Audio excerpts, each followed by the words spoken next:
On January 8, 1815, Major General Sir Edward Pakenham led over 8,000 of Britain's finest infantry, men who had just marched Napoleon's own marshals out of Spain through the fog toward a muddy sugar plantation outside New Orleans.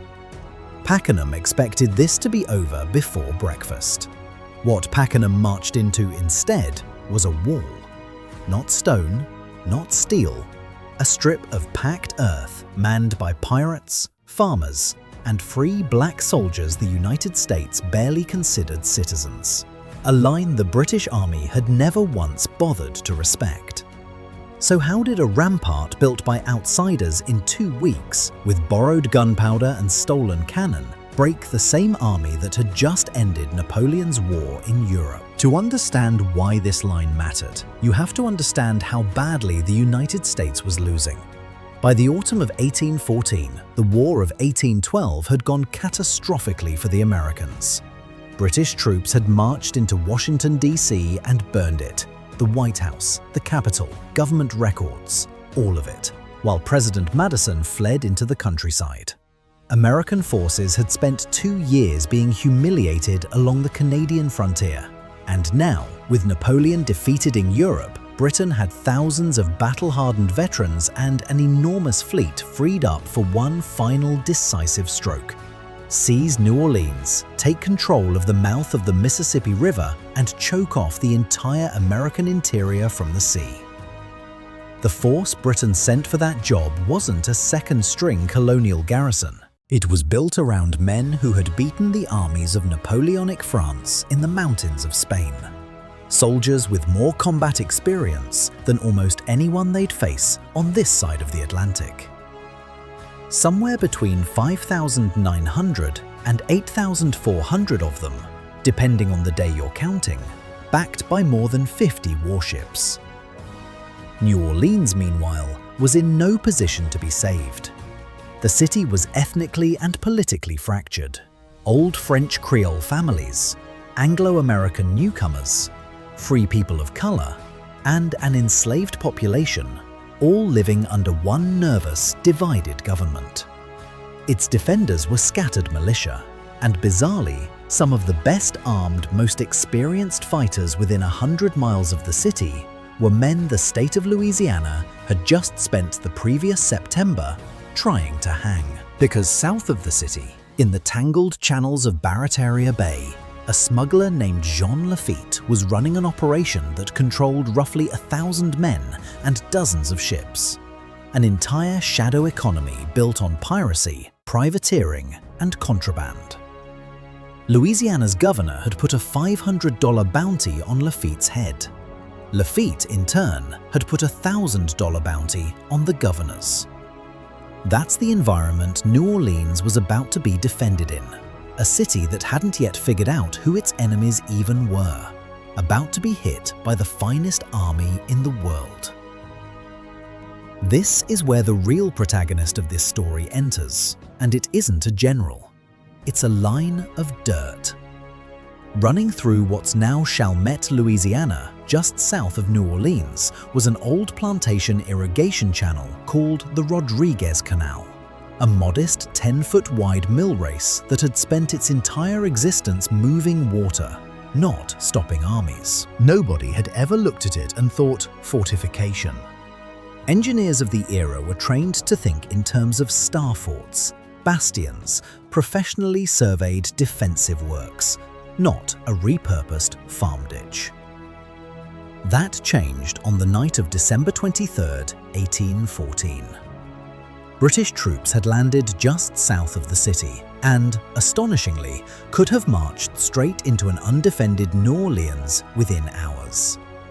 Instead, their commanding officer decided to make camp and wait for reinforcements, a decision that would turn out to be the single costliest pause of the entire campaign. Andrew Jackson, hearing the British were on his doorstep, didn't wait.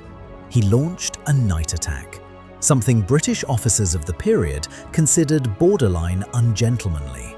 A chaotic, close-range brawl in the dark that rattled the British badly and bought Jackson exactly what he needed: time. He used that time to turn the Rodriguez Canal into something new. Over the following 2 weeks, using militia labor and enslaved workers, Jackson's engineers widened the canal into a defensive trench and piled the excavated earth into a rampart roughly 7 feet high, reinforced with timber, stretching nearly a mile from the riverbank to an almost impassable cypress swamp on the other flank.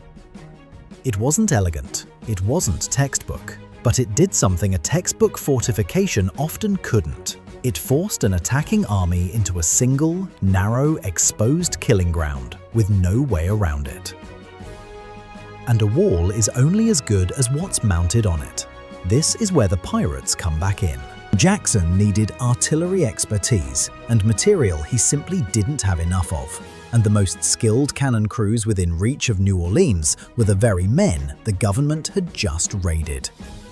Weeks earlier, Lafitte had actually been offered $30,000 in gold, a captain's commission in the Royal Navy, and a full pardon by the British if he switched sides.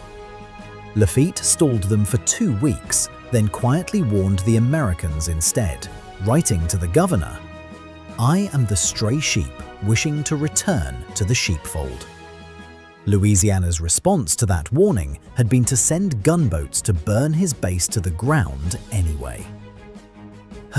So when Jackson finally swallowed his pride and asked Lafitte for help, he wasn't just asking for men, he was asking for what the US military didn't have: expert gunners, 7,000 precious flints for muskets and rifles, and dry, reliable gunpowder, at a moment when a damp charge could mean a jammed cannon and a dead crew. Roughly 50 Baratarian pirates were placed directly on the guns along Jackson's new line. Men who, weeks earlier, had been wanted criminals, now becoming the single most technically proficient part of the entire American defense. Andrew Jackson understood something that professional British commanders, men trained in the rigid linear tactics of European warfare, refused to accept. That discipline and pedigree meant nothing if the men holding the guns couldn't actually hit what they aimed at. A pirate with a steady eye and a well-maintained cannon was worth more on that particular stretch of earth than 10 polished regulars marching shoulder to shoulder across open ground. The wall wasn't the weapon. The wall was just the frame. The weapon was concentrated, accurate, sustained fire delivered by whoever could deliver it best, regardless of what the law called them the week before. By the first days of January 1815, Line Jackson stretched from the Mississippi River on Jackson's right, across open cane fields, to that cypress swamp on his left. Just under a mile of rampart, backed by roughly 5,300 to 5,700 defenders, depending on which units are counted on a given day. Jackson didn't organize this as a single mass of riflemen. He built it as an integrated firing line, stacking every kind of fighter he had into a position that played to their individual strengths. Tennessee and Kentucky frontiersmen, men who had grown up hunting with long rifles, accurate at distances European muskets couldn't dream of, were placed where their marksmanship could rake an advancing column from range. Regular US Army units anchored the center. The Baratarian gun crews were positioned at key artillery emplacements along the rampart and on gunboats on the river, giving Jackson roughly 8 functioning artillery positions capable of raking any approach with grapeshot and canister. A killing zone measured not in yards, but in overlapping fields of fire that left almost no angle of approach untouched. On the American left, toward the swamp, the flank the British would be least likely to expect real resistance from, Jackson placed the Battalion of Free Men of Color under Major Daquin, effectively commanded in the field by a Haitian Revolution veteran named Joseph Savary, alongside militia units. These men had already proven themselves in the December 23rd night fighting, where their aggressive, self-directed advance had helped buy Jackson the time he needed to start building the line in the first place. Choctaw scouts and a small detachment of warriors, part of a broader force of nearly 800 Choctaw who'd fought alongside Jackson earlier that year, screened the swampy approaches and harassed British patrols, denying the British the kind of reliable reconnaissance a professional army depended on. Back to the line. Jackson also refused to gamble everything on a single defensive position. Across the river, on the west bank, a smaller American force under Commodore Patterson held additional guns capable of enfilading, firing lengthwise into any British force advancing along the east bank. This is the detail that made Pakenham's entire plan so dependent on perfect timing. The British needed to knock out those west bank guns before their main assault crossed open ground, or their own troops would be marching directly into crossfire from two directions at once. In the days leading up to January 8th, both sides tested each other. On New Year's Day, British artillery opened up in an attempt to soften Jackson's position, and American guns, many of them worked by Lafitte's crews, fired back with a precision that startled British officers used to facing amateur colonial gunners. The exchange cost the British dearly in ammunition and told them almost nothing useful about how to actually break the line. If anything, it should have told them not to try a frontal assault at all. It didn't. Which brings us to the man on the other side of that fog. Sir Edward Pakenham. Pakenham wasn't some over-promoted aristocrat playing soldier. He was the Duke of Wellington's own brother-in-law, and Wellington, a man not exactly generous with praise, had written of him privately, "Pakenham may not be the brightest genius, but my partiality for him does not lead me astray when I tell you that he is one of the best we have." He'd earned that reputation the hard way, rallying a broken division into a bayonet charge that helped win the Battle of Salamanca. He was, by every conventional measure, one of the most capable field commanders Britain had. And that was exactly the problem. Pakenham had spent years fighting in Spain against armies that, whatever their flaws, played by rules he understood. Open engagements, formal lines, gentlemanly conventions of warfare. Jackson's night attack on December 23rd had offended that sensibility as much as it had damaged British momentum. According to some accounts circulating among his own officers, the goal of the New Orleans campaign had been talked about almost casually as an assured prize. The city, and everything in it, treated as good as won before a shot was fired at the final line. Pakenham had never lost a major battle. He had never faced an enemy artillery line worked by professional-grade gunners, who, 3 months earlier, had been running contraband through swamp channels for a living. He simply didn't believe that was a serious threat. Why would he? Nothing in his career had taught him it should be. At 5 in the morning on January 8, 1815, Pakenham gave the order to advance. Roughly 8,392 British soldiers began moving forward through thick pre-dawn fog toward Line Jackson, in 2 main columns, with a smaller force under Colonel Thornton meant to have already crossed the river and silenced Patterson's West Bank guns. Thornton's crossing had already gone wrong. The current was stronger than expected, there weren't enough boats, and his troops were hours behind schedule, meaning the guns that were supposed to be silenced were still very much alive. On the east bank, the lead element of the main assault was the 44th Regiment of Foot, commanded by Lieutenant Colonel Thomas Mullins. Mullins had one job that night: personally confirm the exact location of the ladders and fascines, the bundled sticks needed to fill the defensive ditch so his men could carry them forward and get the entire assault across the earthwork. He didn't check himself. He sent someone else, got a second-hand report, and misjudged the location in the dark. As his column advanced toward what he thought was the equipment depot, he realized his mistake and had to send 300 men doubling back under fire to retrieve gear that should have already been in their hands. It was too late. The attack had already begun without them. As the sun rose, the fog burned off, and the men of the 44th Regiment found themselves standing in the open, in front of Line Jackson, with no ladders and no way to cross the ditch. Behind that rampart, roughly 8 artillery positions and thousands of American rifles opened fire in near total darkness of smoke and noise. Grape shot tore through formation after formation. Jordan Noble, a 14-year-old enslaved drummer boy attached to the 7th U.S. Infantry, sold into service to a lieutenant just months earlier, kept beating a steady rhythm through the chaos. A small, human detail buried inside an enormous catastrophe, helping guide American troops through smoke thick enough to blot out the men beside them. British officers tried to rally the collapsing assault. Major General Samuel Gibbs, watching the disaster unfold in front of him, reportedly swore that if he lived through the day, he would personally hang Mullins from the nearest tree.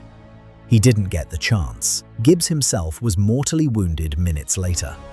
Pakenham, riding forward to personally rally the attack, was hit once, dismounted, remounted on another officer's horse, and hit again, this final wound fatal.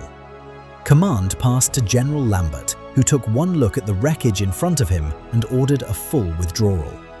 From the moment the fog lifted to the moment the retreat was ordered, roughly 37 minutes had passed. Here are the numbers, and it's worth saying up front, historians still double-check these every time they're quoted, because they sound less like a battle report and more like a typo. American losses for the day: 71 men total, 13 killed, 39 wounded, 19 missing or captured. British losses: 2,037, 291 killed, including their commanding general, 1,262 wounded, 484 captured or missing. An army that had just helped end the Napoleonic Wars lost close to a third of its attacking force in well under an hour, against a defensive line that had existed in any usable form for barely 2 weeks.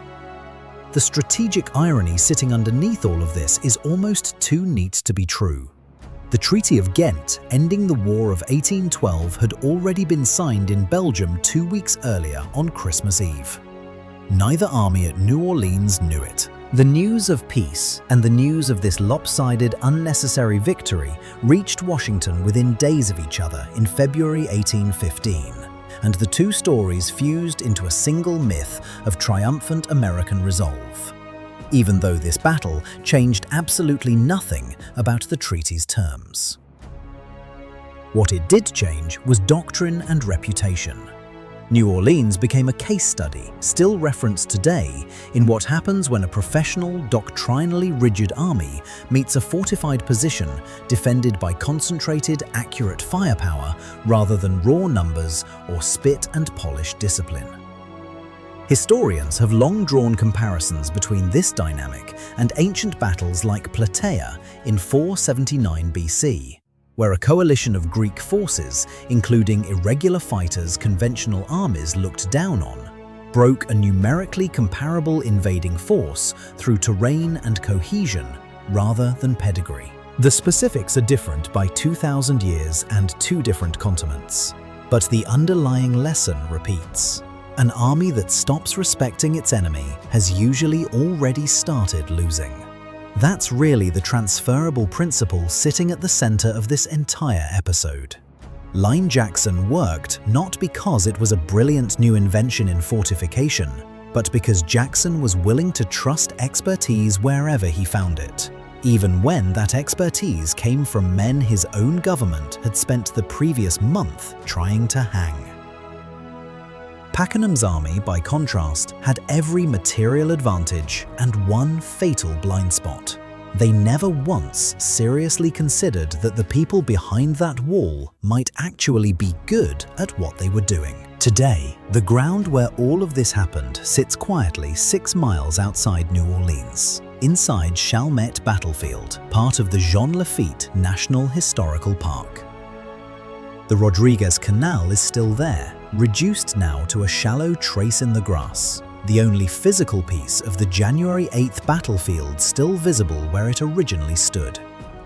A 100-foot obelisk rises over the site, Construction on it started in 1840, then stopped entirely during the American Civil War and wasn't finished until 1908.